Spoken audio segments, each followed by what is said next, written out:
Hello everyone. Today we start chapter number 2, electric potential and capacitance. This chapter is also related to electrostatic. First we understand what is electric potential. थोड़ा practically समझते हैं। हमारे घर के पास जो electric meter है और घर का जो स्विच बोर्ड है, दोनों के बीच में इलेक्ट्रिक मीटर के पास इलेक्ट्रिक पोटेंशियल ज्यादा होता है और स्विच बोर्ड के पास इलेक्ट्रिक पोटेंशियल कम होता है। And electric charge is always moving from higher electric potential to lower electric potential, and due to motion of electric charge, electric current is generated. This is the importance of electric potential. Current generate करता है, जो chapter 3 में हम study करने वाले हैं। Details इस chapter में आगे हम डिस्कस करेंगे। कैपेसिटेंस सेकेंड टर्म्स है कैपेसिटेंस। अब कैपेसिटेंस क्या है?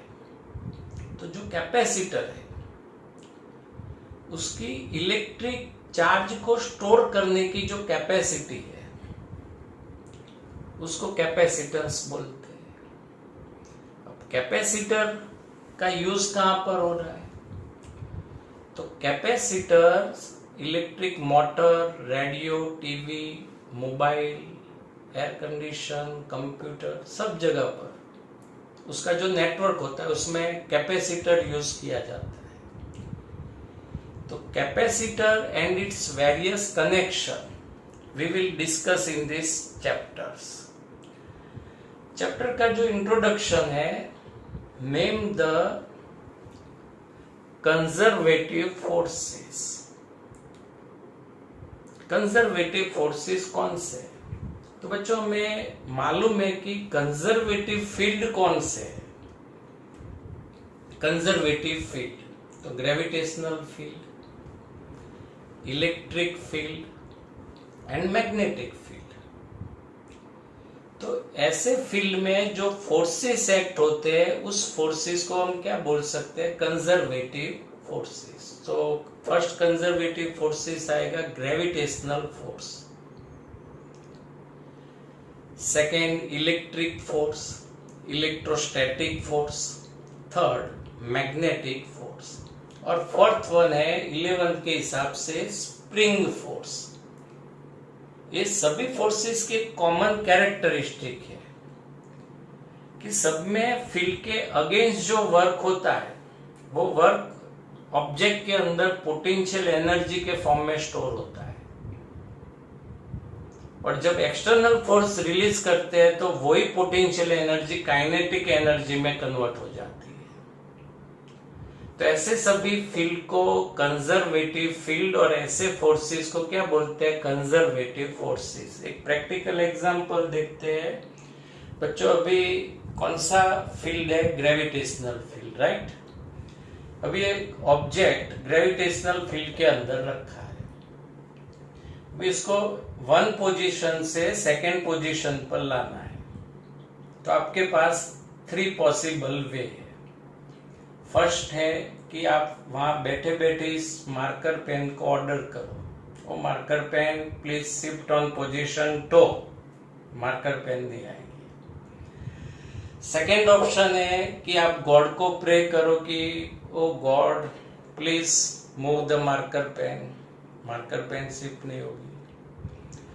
और थर्ड वे है कि आपको ये मार्कर पेन पर ग्रेविटेशनल फोर्स के अगेंस्ट में वर्क करना पड़ेगा और ये जो भी वर्क आप करते हो ये वर्क इसके अंदर पोटेंशियल एनर्जी के फॉर्म में स्टोर होगा और यहाँ पर मार्कर पेन में पोटेंशियल एनर्जी अब आ गई है। अब कैसे पता चलेगा कि अंदर पोटेंशियल एनर्जी आई? दिखाई देती है आपको? मुझे भी नहीं दिखाई देती।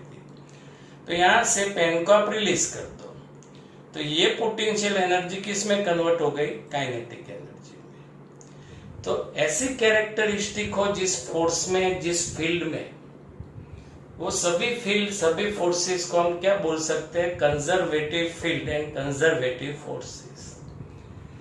तो जो सेकेंड क्वेश्चन है related to same practical example, prove that electrostatic forces are conservative in nature.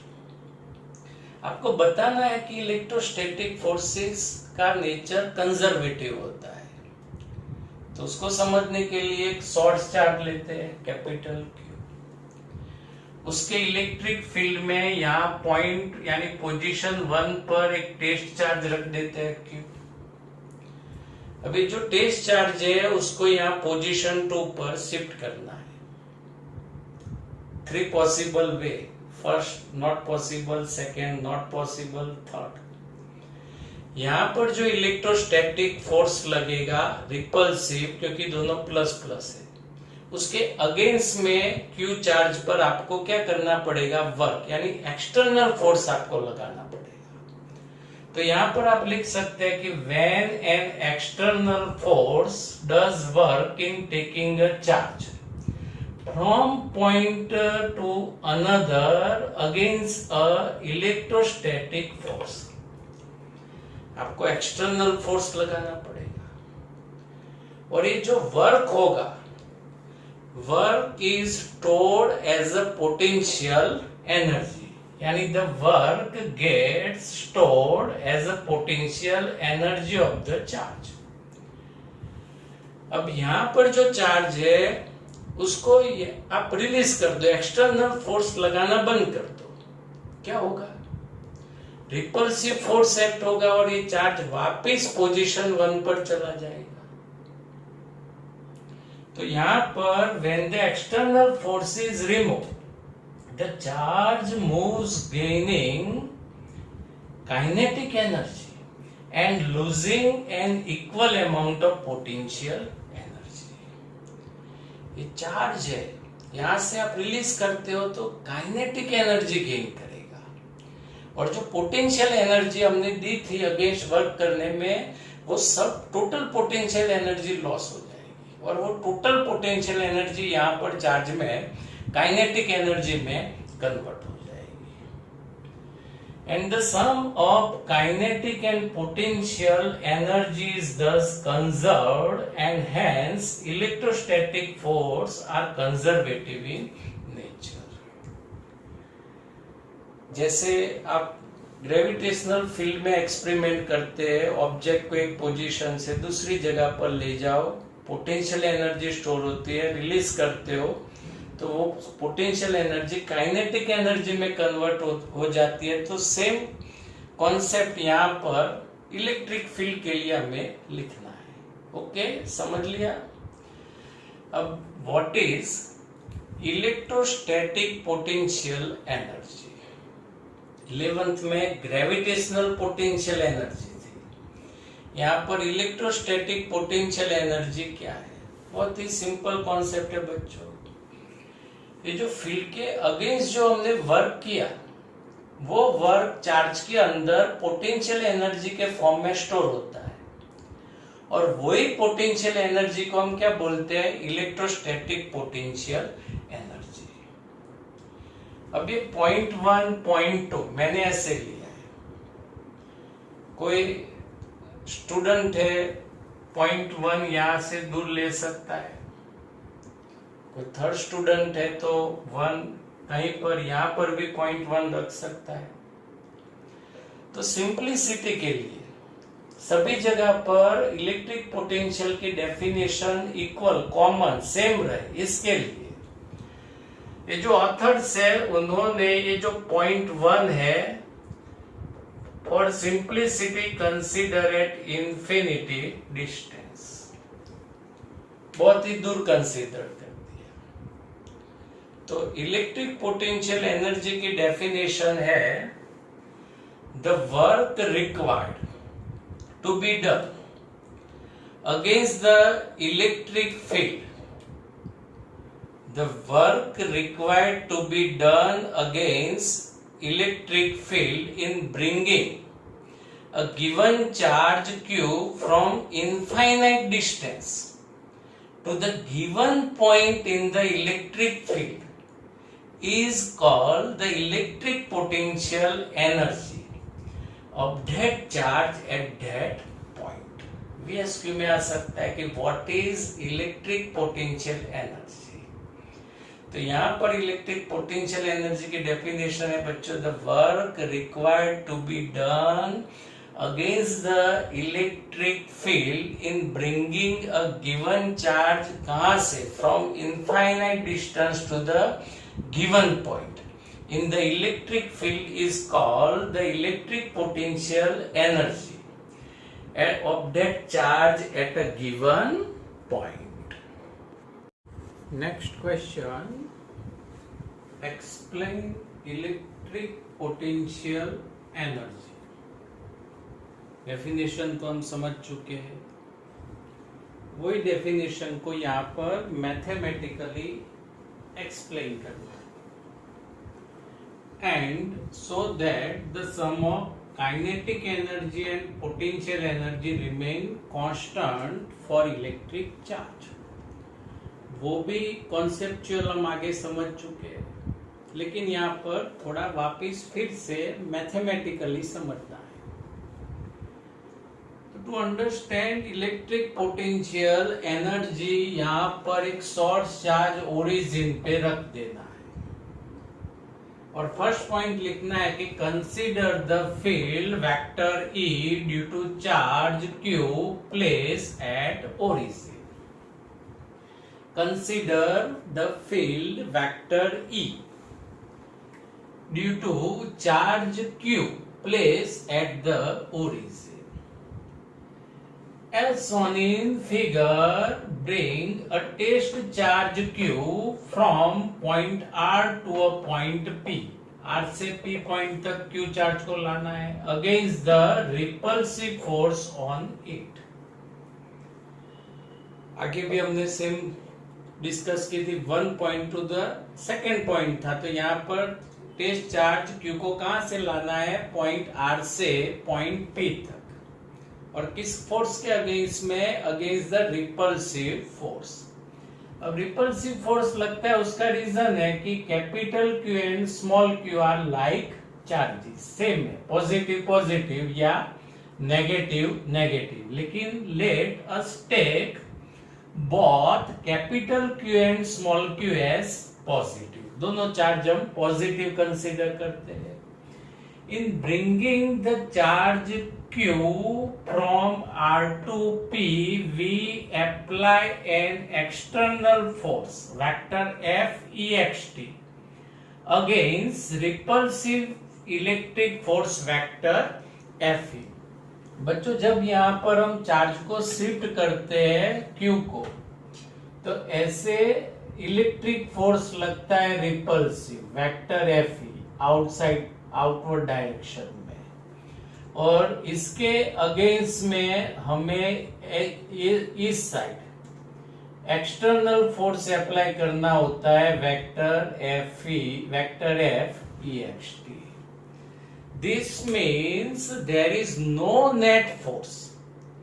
बच्चों यहाँ पर जितना मैग्नीट्यूड इलेक्ट्रिक फोर्स का है उतना ही मैग्नीट्यूड एक्सटर्नल फोर्स का रखना है. डायरेक्शन ऑपोजिट है, so means that there is no net force.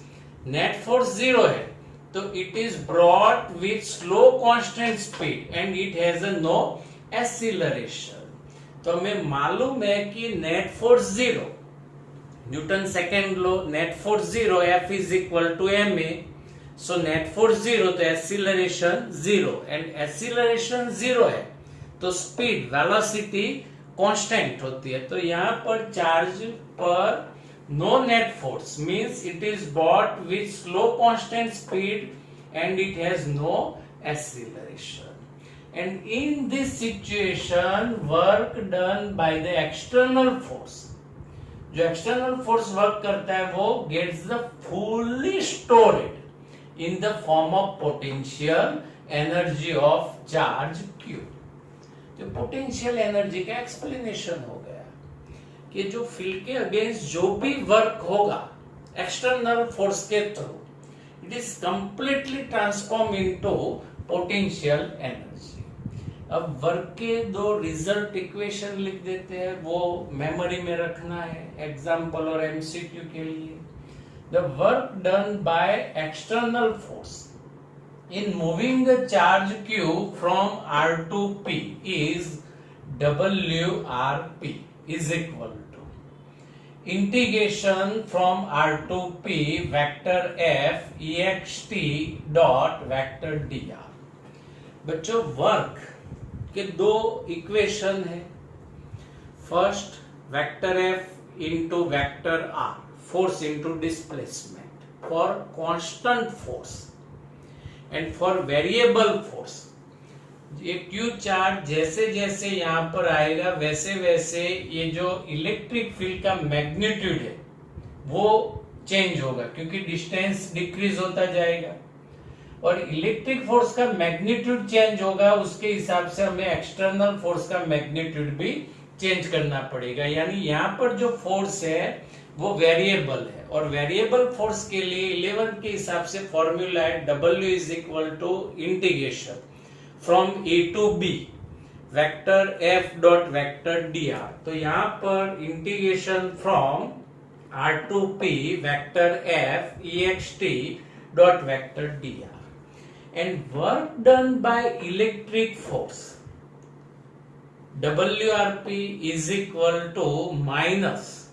तो बच्चों यहाँ माइनस लिखना क्यों पड़ा? तो ये जो इलेक्ट्रिक फोर्स है उसके अगेंस्ट में वर्क होता है, इसके लिए minus integration from R to P vector Fe dot vector dr। और ये जो एक्सटर्नल फोर्स का जो वर्क होता है वही पोटेंशियल एनर्जी के फॉर्म में स्टोर होता है। तो therefore potential energy of electric charge is equal to integration from R to P vector F ext dot vector dr। when the external force is removed, अब ये एक्सप्लेन करते हैं कि दोनों एनर्जी का जो टोटल है वो कांस्टेंट रहता है। तो अब P पॉइंट पर हमारा चार्ज आ गया है, अभी उसको हमने यहाँ पर पकड़ के रखा है। अब इस चार्ज को हम रिलीज करते हैं, यानी external force is remove at point P and charge Q gaining kinetic energy।